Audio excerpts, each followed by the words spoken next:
Hey students, welcome to lecture number 3 of Linear Algebra 1.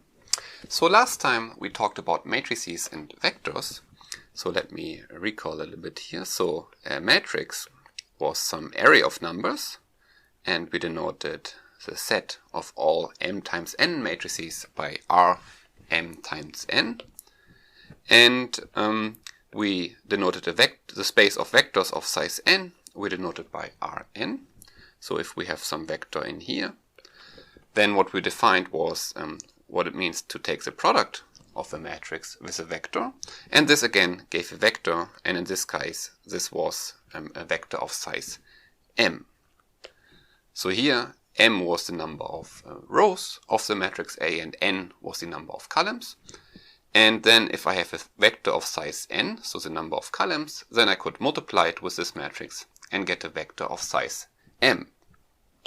And what we want to discuss in the following weeks is one of the most important objects in linear algebra, which are called linear maps. And the linear map is given exactly by multiplying with a matrix.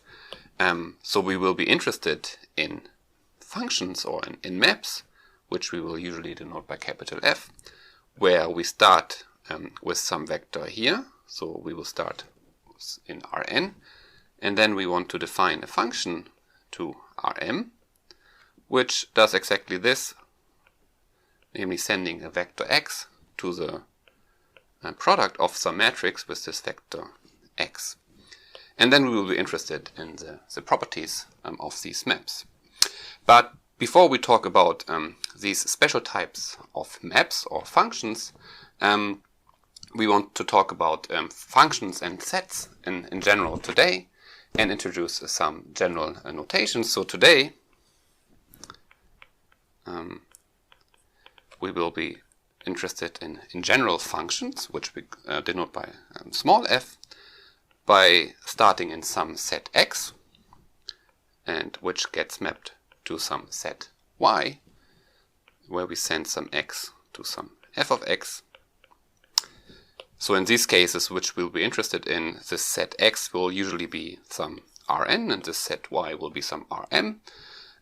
But there are some properties of maps which are defined for general sets, and that's why we do it today for general sets x and y. And the notion we want to introduce today are three properties of functions, which are called, we will learn what it means for f to be injective, and what it means to be surjective, and the last property will be f bijective. So after today, you will learn you will learn what these three things mean for a function like this, and then later we will be interested in linear maps, and then want to translate what this means for the corresponding matrix here. Okay, but let's start at the beginning by just talking first about sets in general. So what is a set? Well, a set is just a collection of distinct objects, and it's precisely but not necessarily explicitly defined. So we will see in a few examples what I mean by this. So there's a precise definition of a set, or of these sets we are interested in, but it's not actually always explicit, meaning we are not always able to write down the elements of this set. So for example, I could consider the set of all solutions of a linear system, but to figure out what the elements of this set are, you need to do some work. So you need to solve this linear system, and then in the end, maybe you get an explicit description of this set. But let's do some examples. Of course, we saw already a lot of examples. So what is an example for a set? Well, for example, the set of real numbers, or more generally, the set of vectors of size n, but also this m times n, so the set of all m times n matrices was an example for a set.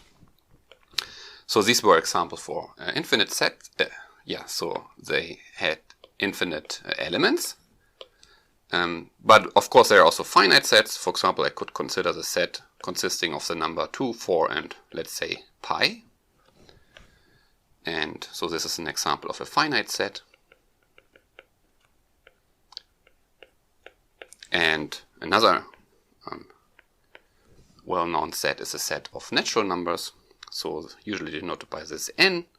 So this contains all natural numbers. So these are the natural numbers.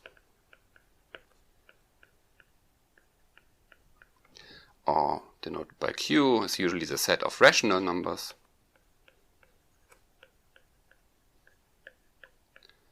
And then there's one famous set which doesn't contain anything, but still it's a set, and which is often denoted by this.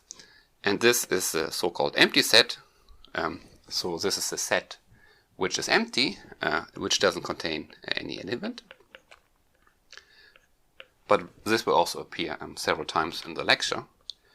And if we want to say that some object is an element in a set, we use this notation. So if A is a set, then if we write A in A, this means A is an element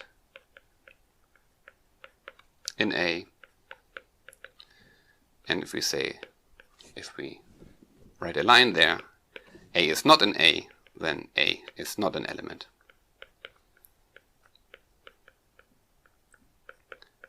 In A. So for example, 2 is an element in the set of natural numbers, but 1/2 is not an element in the set of natural numbers. And for example, pi is an element in the real numbers, but we know pi, for example, is not rational.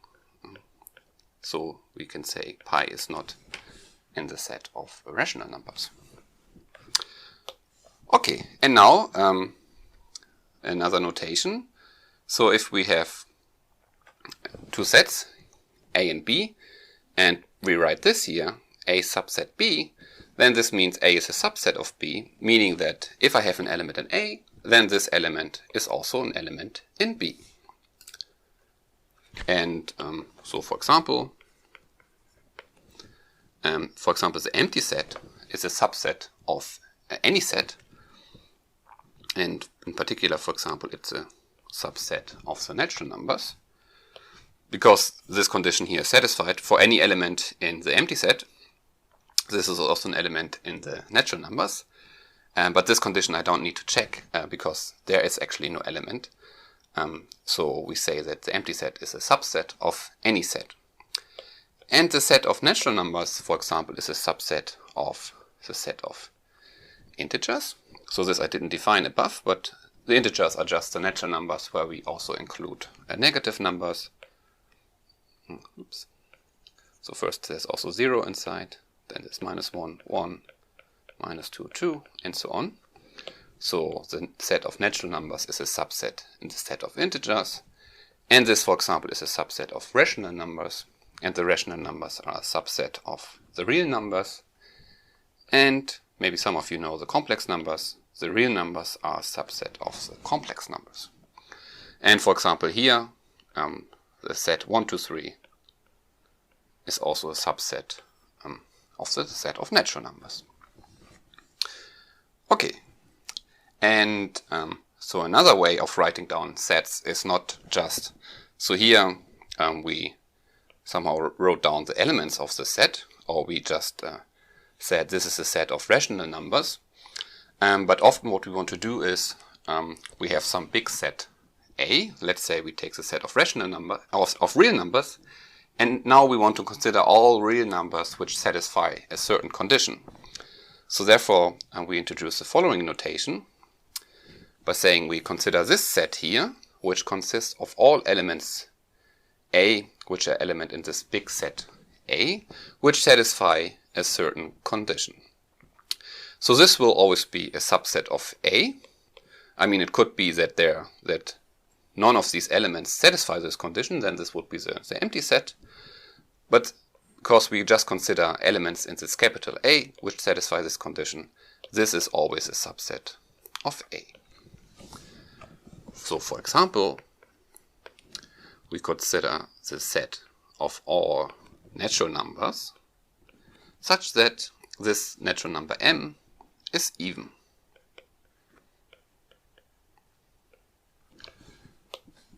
So this is now a subset of the natural numbers.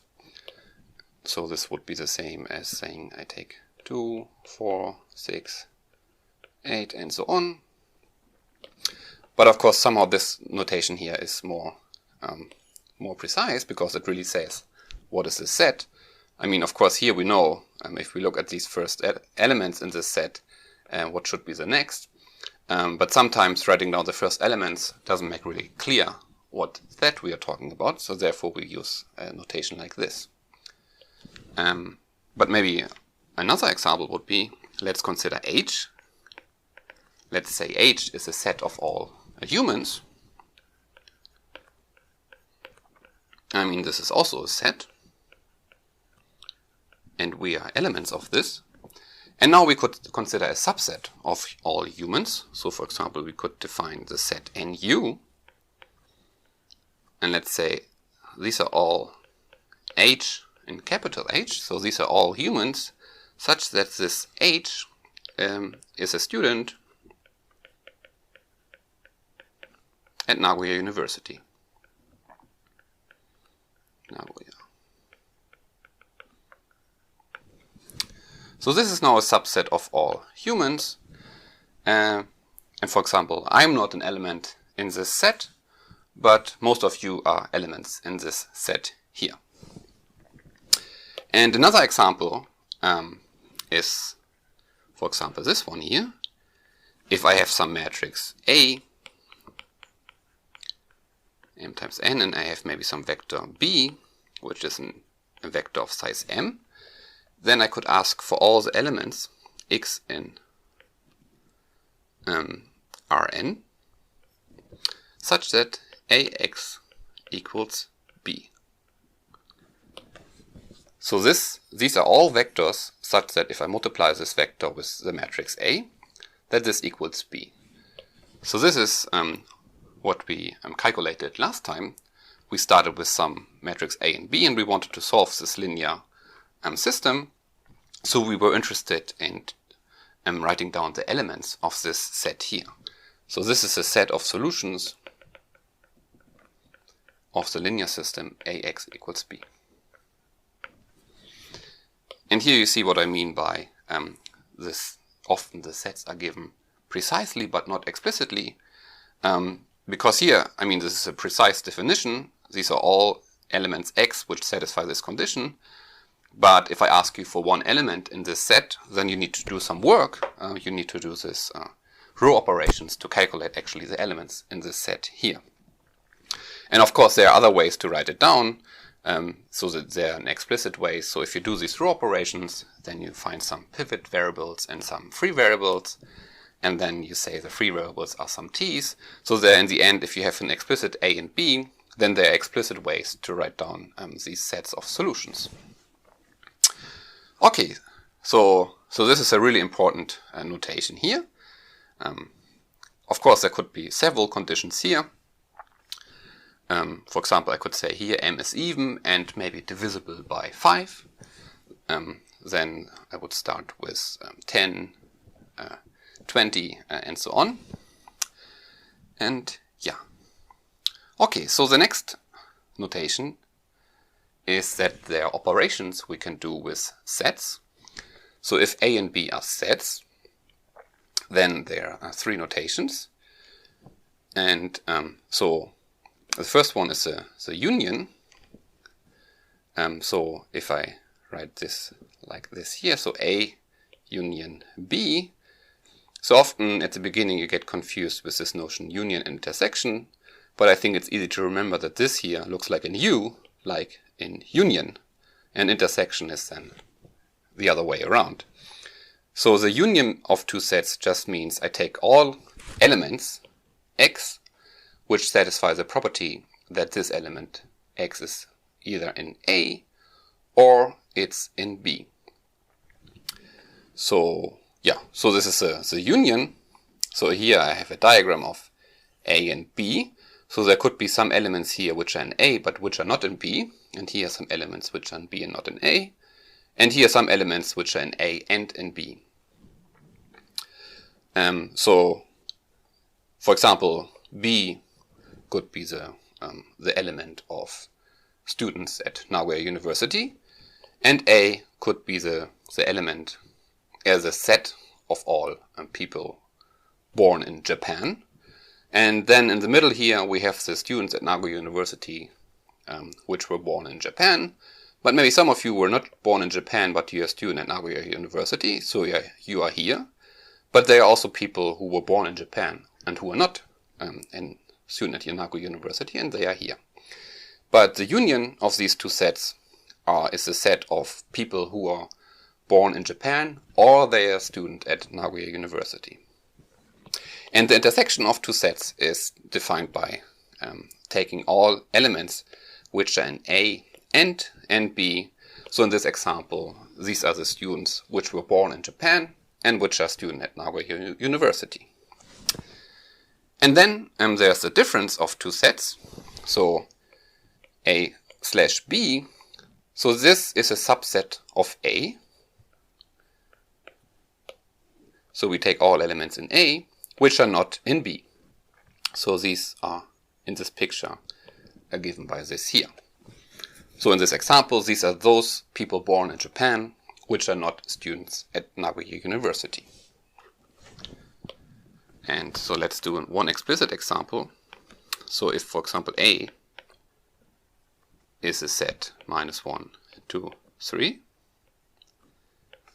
and B is a set of natural numbers, then what is the union A union B?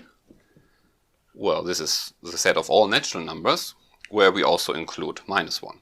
So 2 and 3 are already contained in this. So if I would write it down, it's -1, 1, 2, 3, and so on. And what is A intersect with B? So these are those elements which are in A and in B. So -1 is not in B, but 2 and 3 are also in B. So in this case, it's just 2 and 3. And what is A without B? So these are elements which are in A, but which are not in B. And this is in this case just -1. Yeah, and B without A would be just the natural numbers without 2 and 3. So B without A are 1, 4, 5, 6, and so on. Okay, so these are sets, and as I said, usually the sets we will be interested in will be given by the real numbers or by vectors or matrices. But yeah, we will also do some examples where this is not the case. But now let's go to the notion of a function. Oops. So for this, let x and y be two sets, arbitrary sets. So x could be the real numbers and y could be the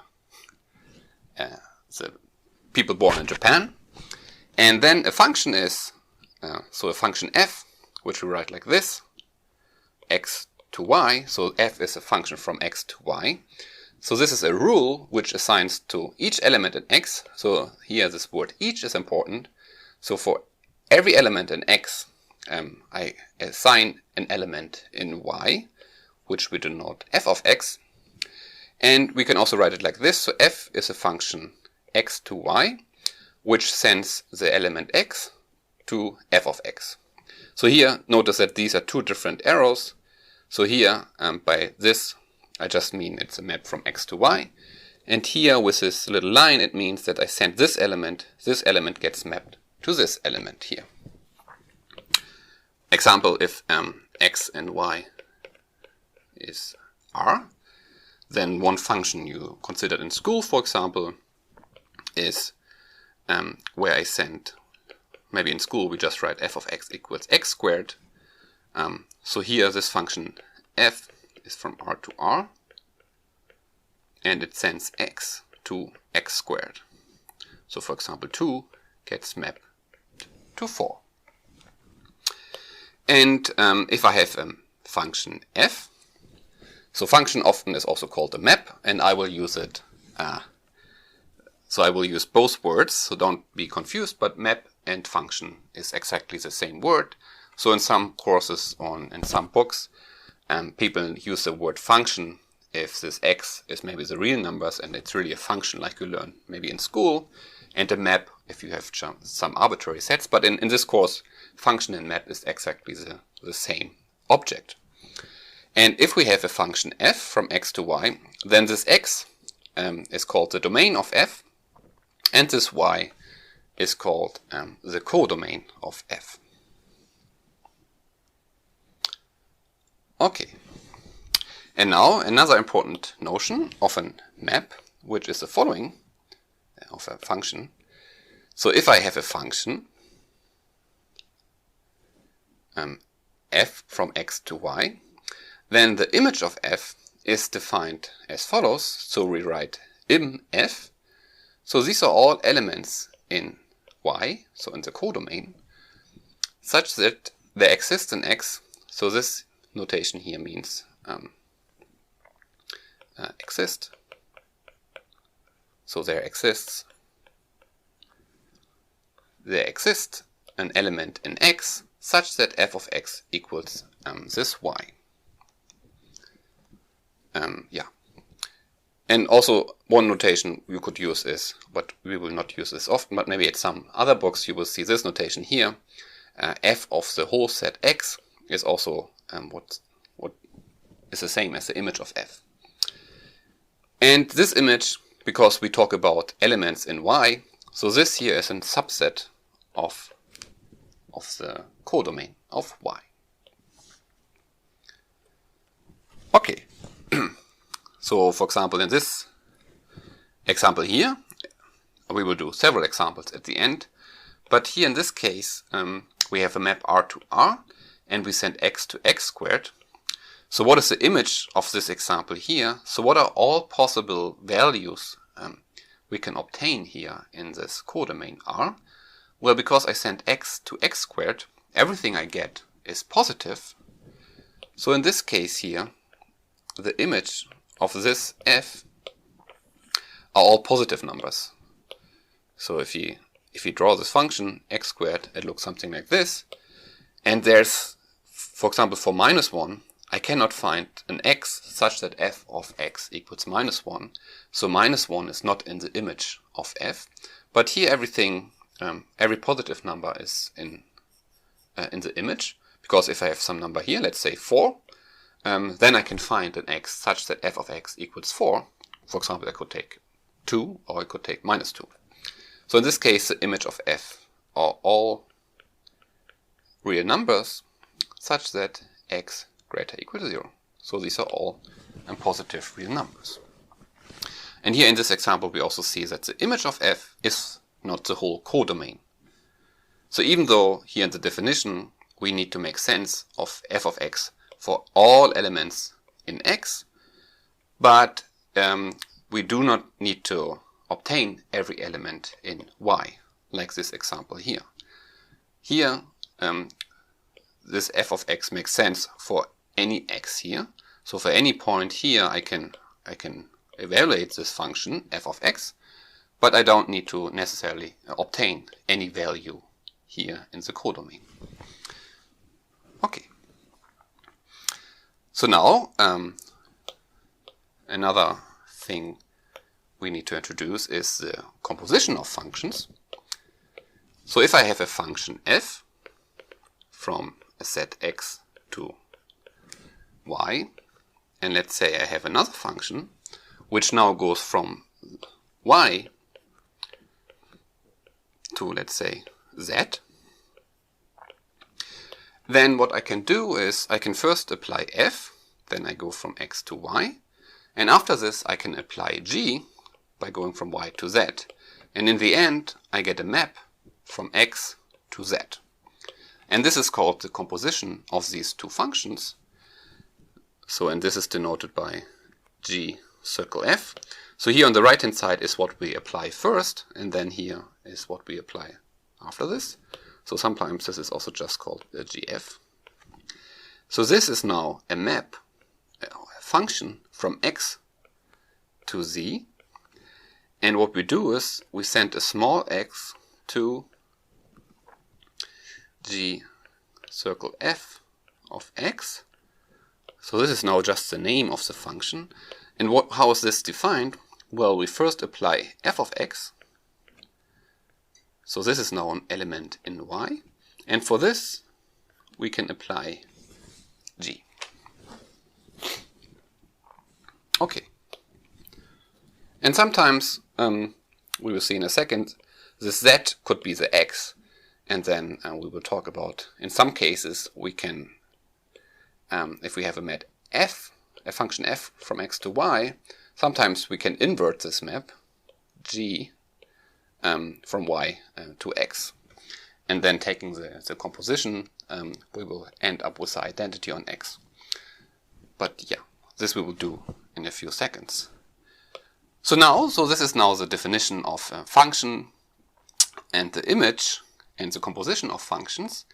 And now we will introduce 3 important properties of functions, which will appear a lot of times in the lecture, and maybe some of you also learned them in high school.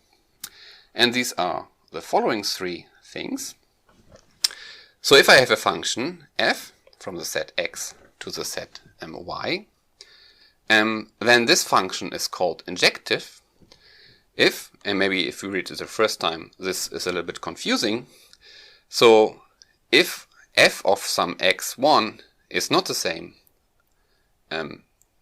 so this map is called injective if f of x1 is not the same as f of x2 whenever x1 does not equal x2. In other words, if a function f is injective, and I have the case that f of some x equals f of some other x, then if this map f is injective, these two x need to be the same. And in our square example, here, this map, for example, is not injective, because in this case f of 2 is 4, but this is also the same as f of minus 2. So here we have the case that f of some x, namely of minus 2, equals f of some other x, 2, but minus 2 is not the same as 2. So therefore this map is not injective, because 2 different x gets mapped to the same value f of x. So this is not injective. And a function is called surjective if the image of f equals the y. So in other words, I can obtain every value here in the codomain. And in our example with the x squared, this is also not surjective, because we saw that we cannot, for example, obtain a minus 1. So minus 1 was not in the image of f, but minus 1 was an element in y. And therefore, this is not the case. So in general, the image of f is a subset of the y, but in some cases the image of f is everything, so we can obtain everything, and then this map is called surjective. And then the third property, if you understand the first two, it's easy to understand, because bijective just means that a function is injective and surjective. Okay, and bijective is a really nice thing, because if a function is bijective, then we can invert this function. So let's see why. So if f is bijective,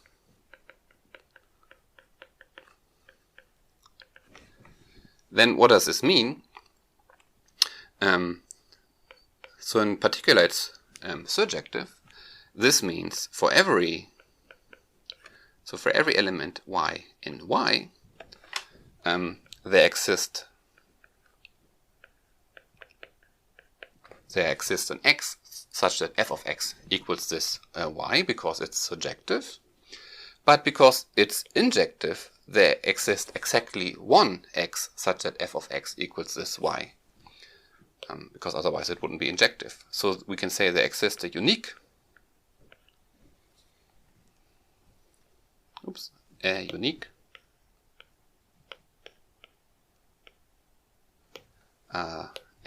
x, an x such that f of this x equals this y.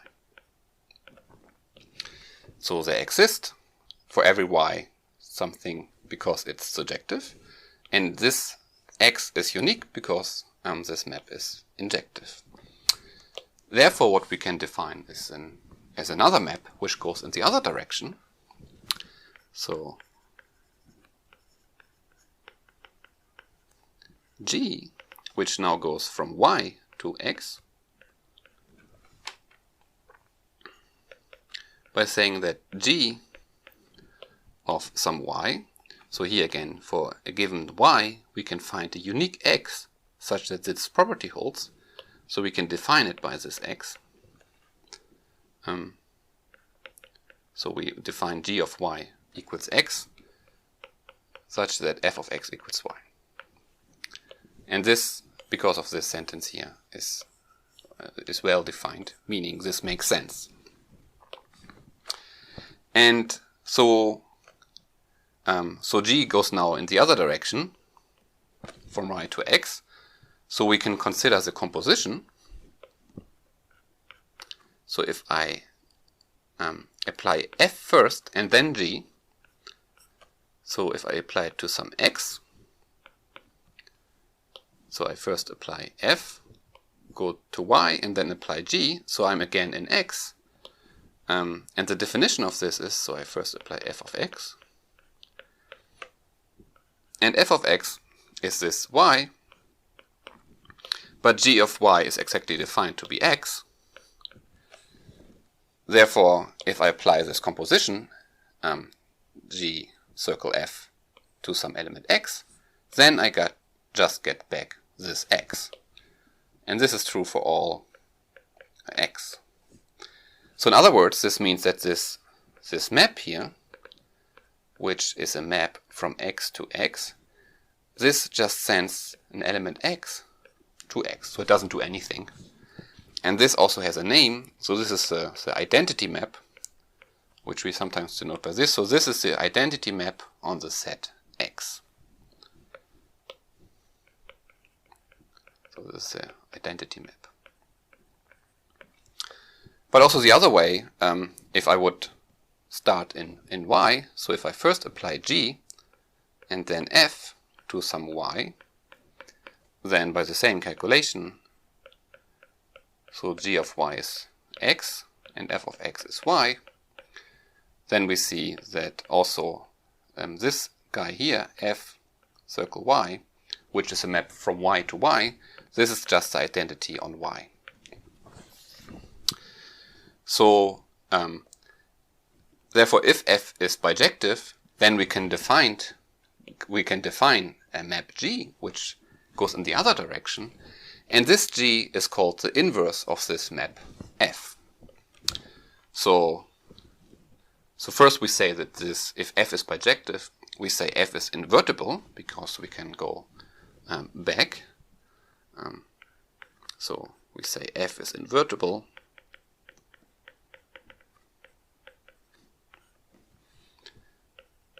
And this G, which we also call f minus 1, so this doesn't mean we take it to the minus 1 power, this means it's the inverse map, and this is called the inverse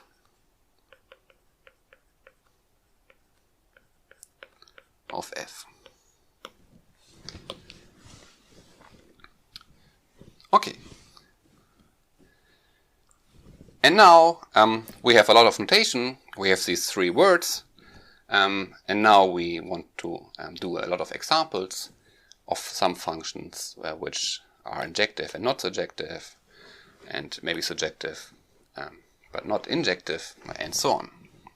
And also in the next homework you will do some examples, and also we will talk about these in the tutorial.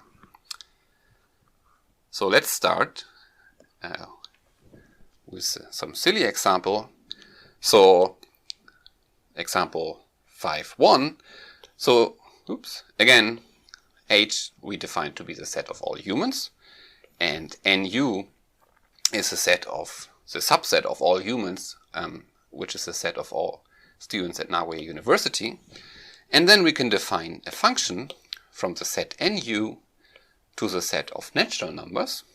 So in this case, x is nu and y is the set of natural numbers, by sending a student to his or her student ID. So student IDs are numbers, which are quite large, and for each student at Nagoya University, you can assign a natural number, which is a student ID. And so this map wouldn't make sense, or this function wouldn't make sense from the set of all humans, because not all human has a student ID at Nagoya University. So therefore this is just a function from nu to n, but this wouldn't be a function from h to n, because in the definition of function, each element in the set x needs to get assigned to some element in the set y. And now the question, is this map injective, surjective, and bijective? And well, what does injective means in this case? Injective would mean that there are no two students with the same student ID. And this is indeed the case, because this is the idea of a student ID, because you want to identify a student by his or her number, and therefore this map is injective.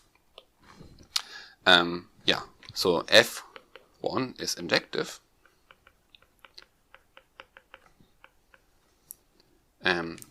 because, well, there are no two students, two different students, with the same student ID.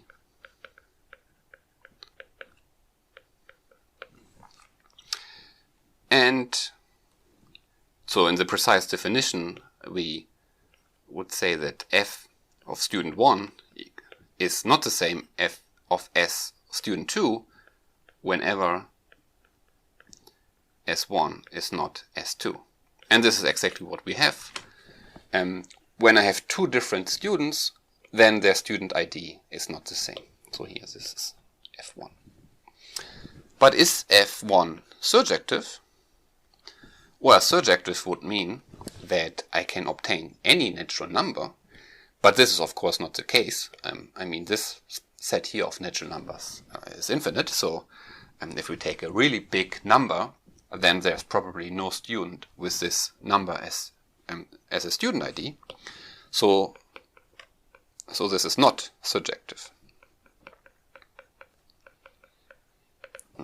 So not every number is the ID of a student.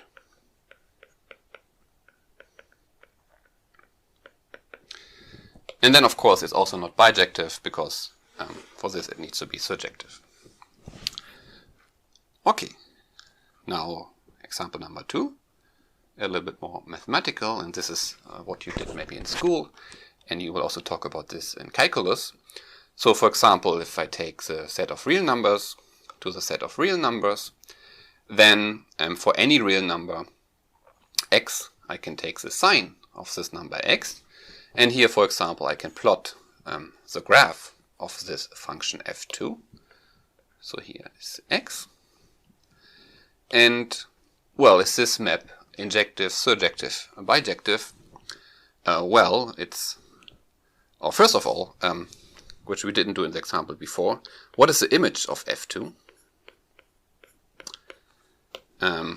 Where the image are all possible values I can obtain, and because the sign just goes between -1 and 1, this is the set of all real numbers, such that this x is between -1 and 1, and this is also written by this interval here.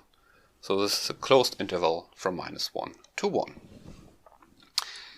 Well, in this set, this is of course not the same as the codomain, so we don't get every real number here. So therefore, this f2 is also not surjective.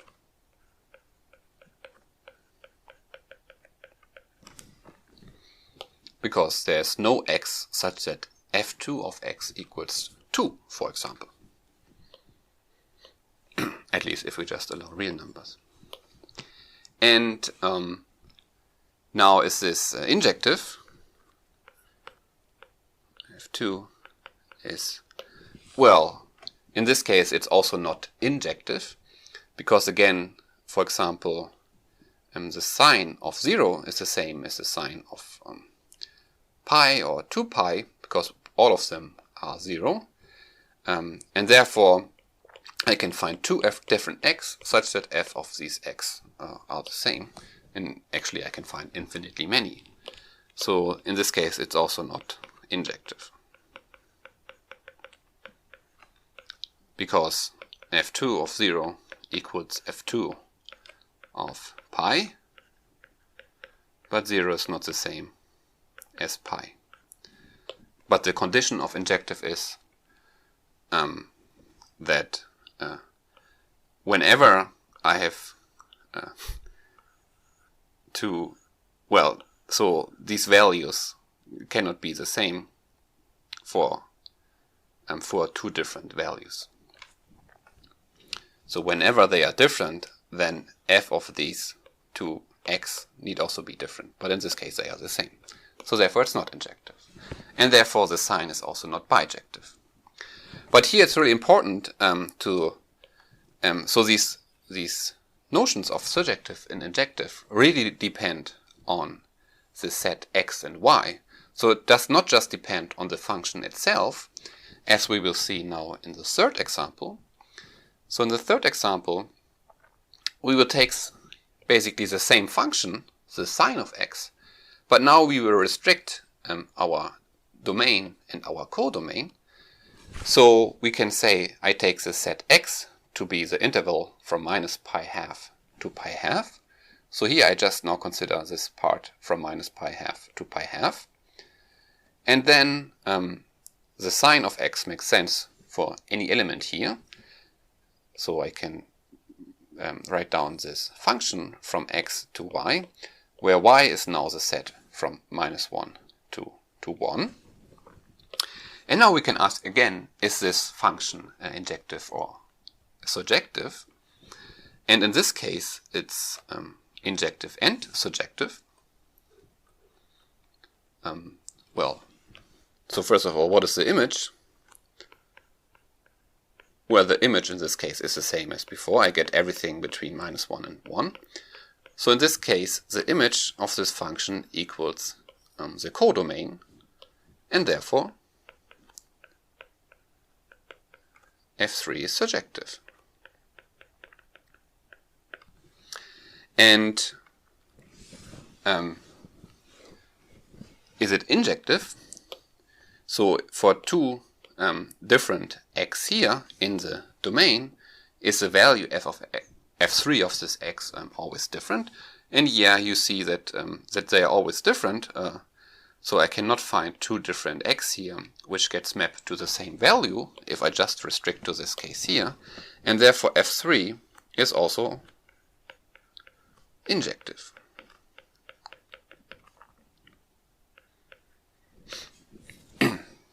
Because for any, if I take some y in minus 1, 1, they exist exactly one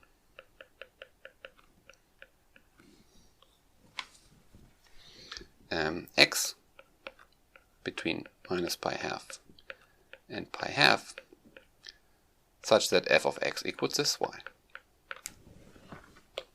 For example, if I take y to be 1, then the only choice here is pi half, because f of pi half is 1. And all other x here are smaller than 1. And therefore we see that f3 is bijective, because it's surjective and injective.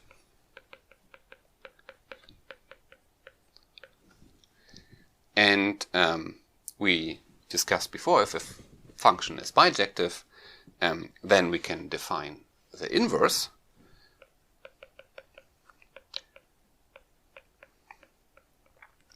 So we can write the inverse of f3, and this is often, or this is called the arcsign of the arcsign.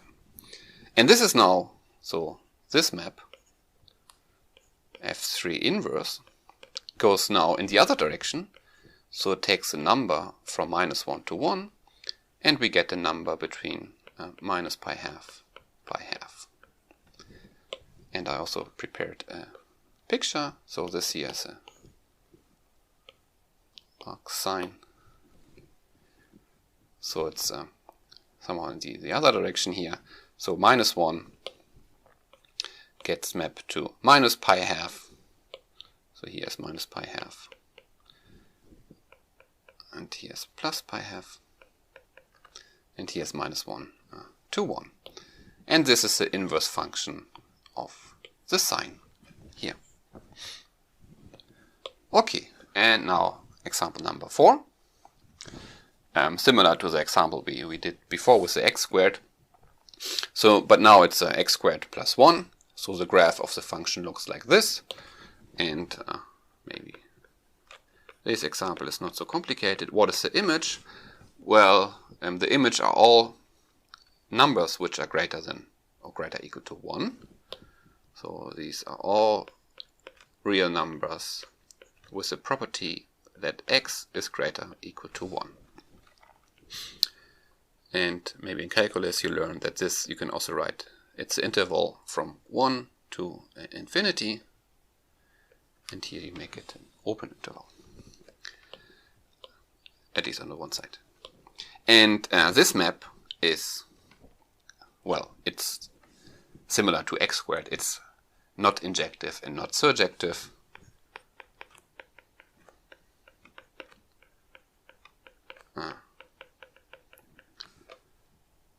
Because, for example, 0 is not in the image. And f4 is not injective. Because f4 of 2 equals f4 of -2, because both of them are 5. But 2 is not -2. Good. But now let's go to a more interesting example for us doing linear algebra. Namely, as I said in the beginning, our functions will usually go from some Rn to some Rn given by some multiplication with a matrix. And here we have such an example. So here we send an element x in this base R2, so an element there is a vector of size 2. We send to a vector of size 2, and we take this example here, where the first entry is given by x1 plus 2x2, and the second entry is 2x1 plus 4x2. So this vector here we can also write by multiplying this matrix here, 1, 2, 2, 4, with this vector here. So here I can also, so x gets mapped to ax.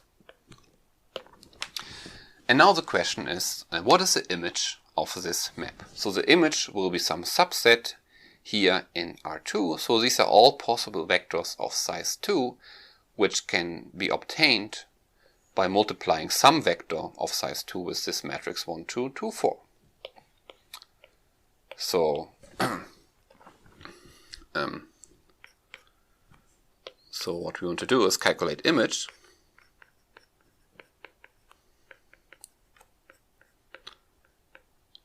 So by definition, these are all B in R2 with the property that there exists an X in R2 with the property that AX equals this B. So we want to find all B such that there exists an X, that AX equals B. So in other words, we're interested in, so our A is fixed, and now we want to find all B such that this linear system here has a solution. And then if this has a solution, this means we can find an X, And therefore, if for this B this has a solution, then this B is an element in the image of this map. And how do we determine if something like this has a solution? Well, maybe first let me say B, we write B1, B2. And to see if this has a solution, we try to solve this. So we consider what we did last time, the augmented matrix AB. So here this is the matrix A, 1, 2, 2, 4. And this is the vector B. And we now want to see for which B can we find a solution for this. And therefore then we can describe how this set looks like. So what do we do here? Well, we try to bring it on row reduced echelon form. And in this case, it's obvious that we want to take the first row and subtract it twice from the second. So in other words, we take -2 times this and add it there. And then this is row equivalent to this augmented matrix, where here we have the same. And now here, because this is also the half of this, we get entries 0, 0 here. And here we have B2 minus 2 times B1. And here we can already see, well, now when does this have a solution? Well, because here is a 0, this only has a solution if this entry here is 0. So in other words, just have a solution for B2 equals 2 times B1. And if this is the case, then this entry here is 0. And then we can actually find a solution because B1 is anything. And then here we have a free variable. So this x2 is a free variable and then x1 is a pivot variable. And we can find infinitely many solutions. So, but if this is not the case, then we do not have a solution. So in other words, we can now write down what the image is. The image of F5 we can now write explicitly by saying, well, these are the vectors of size 2 such that the second entry, B2, is 2 times the first entry. So this is the image of this map here. And let's do one example. So if B2 equals 2 times B1, what are the solutions?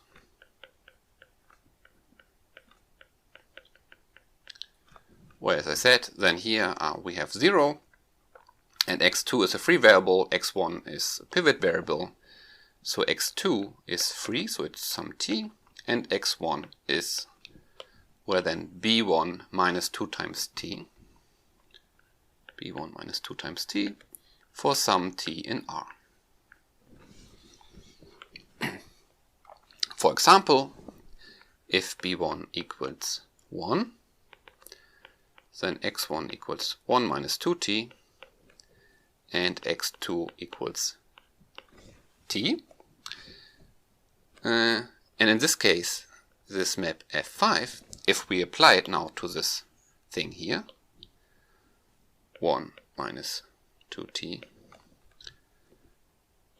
maybe let me do it a little bit more precise. So let's say, so x is now x1, x2, in what is in this case f of x.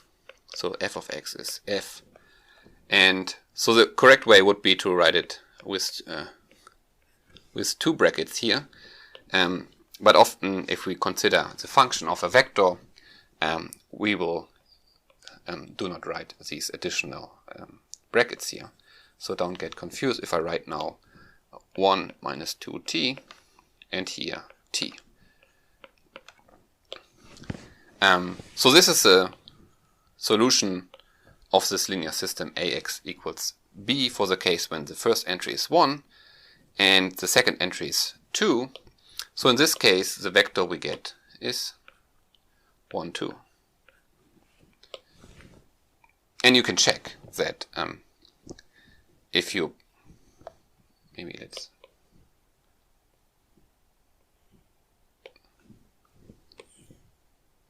steal this from here and put it here. I mean, you can check directly that if you start with 1 minus 2t and t here, then the first entry will always be 1, and the second entry will always be 2. So for any t, f of this thing here equals 1, 2. So in particular, this means that f, so we can ask now, is this function or this map injective or surjective? Well, the answer is it's not injective, because here I can already find infinitely many elements in x, meaning here, such that f of this equals this 1.12.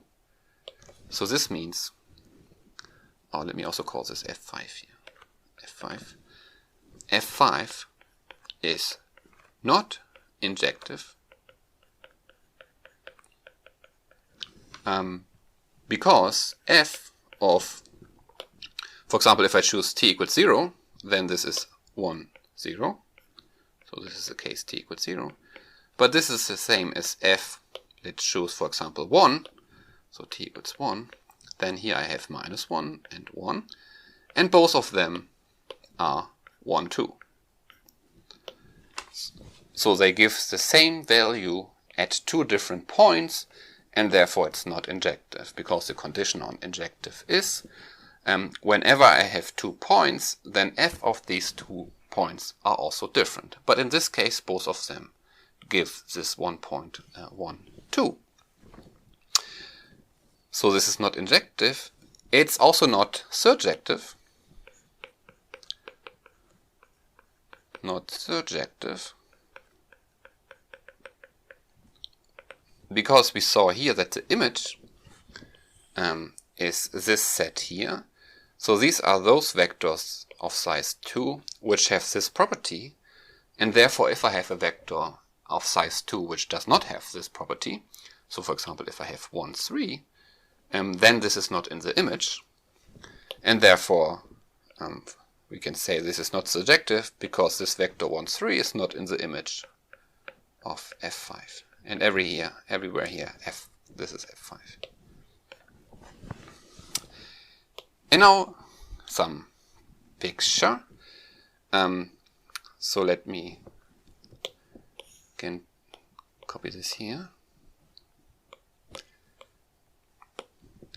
So here we have the domain x, which is R2.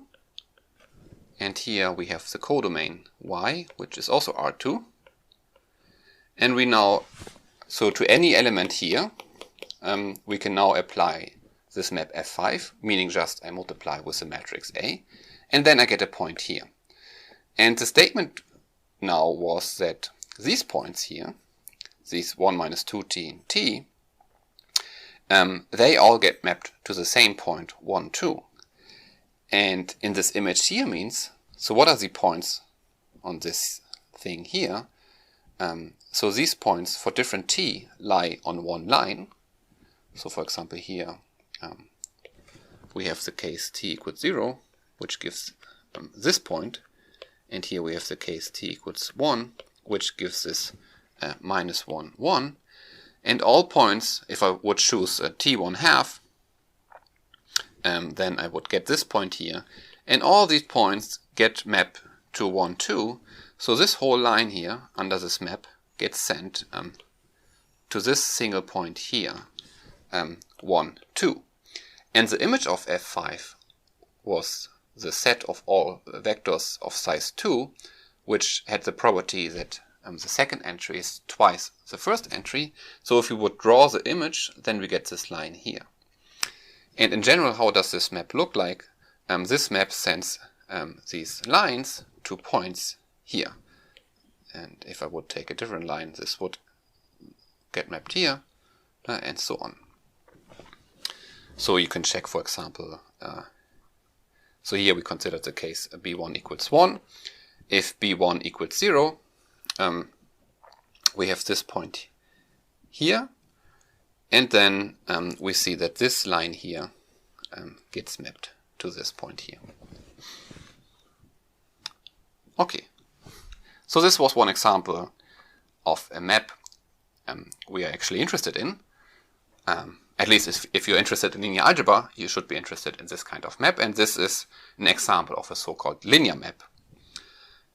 But this we will do in detail next time, and we will often be interested in these properties of if our linear map is injective or surjective, and in particular how the image of our linear map looks like.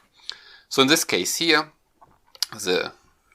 we are talking about something in 2 dimensions, but the image of our map is something one-dimensional.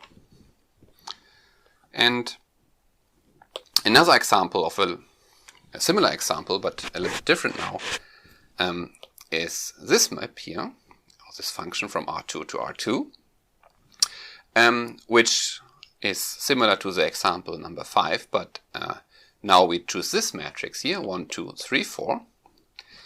And in this case, but this I will not do in detail, this is maybe you can do by yourself, or we can discuss in the tutorial. You can check that in this case the image of this map is actually everything. This means for any vector b, I can always find an x such that a of x equals b. So this linear system always has a solution. So if you would do the calculation we did before with this matrix, so if we go back here, here in this calculation, then because we have a 3 now here, we would take -3, but then we won't get a 0 here. So we get some number here, and then we will see that we can bring it on row reduced echelon form by getting a 0 here, and we have a 1 here, and then we always find a solution. So in this case, you can check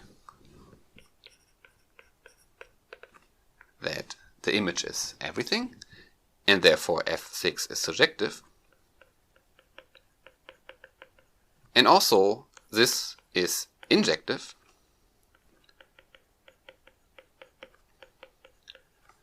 because by solving this linear equation, you will actually see that if you start with some vector b, and we try to solve this linear equation, you get exactly one solution, because you will have 2 pivot variables and no free variable. And therefore this map is injective. And therefore this map f6 is bijective. And later in the course we will consider the inverse of bijective linear maps. And in this case I can give it to you. So f6 inverse, so of some vector x1, x2, in this case is given by 2x1 plus x2, 3/2 x1 minus 1/2 x2. So this is also given by the multiplication of a matrix x1, x2. See, it's -2, 1, 3/2, minus 1/2. And this matrix here will be the inverse of the matrix A. Inverse of the matrix A. And for those of you who know how to multiply 2 matrices, if you multiply this matrix with this matrix, or the other way around, you will just get the identity matrix. But this we will do, I think, next time, after we talked about linear maps. Okay, so next time we start talking about linear maps, which are special cases of functions, but we will restrict to the case when x and y are given by some spaces of vectors. And then instead of defining linear maps like this, we will say a linear map is a map from there to there, which satisfies 2 properties, namely that if I take f of x plus y, that this is the same as f of x plus f of y. And we will say So what we want for this map is that if I multiply with a scalar, f of lambda times x, this is the same as lambda times f of x. And in the homework 2, you showed that this is actually true for a function defined like this, because you proved that this is true for these matrices A. But this we will do next time. See you then.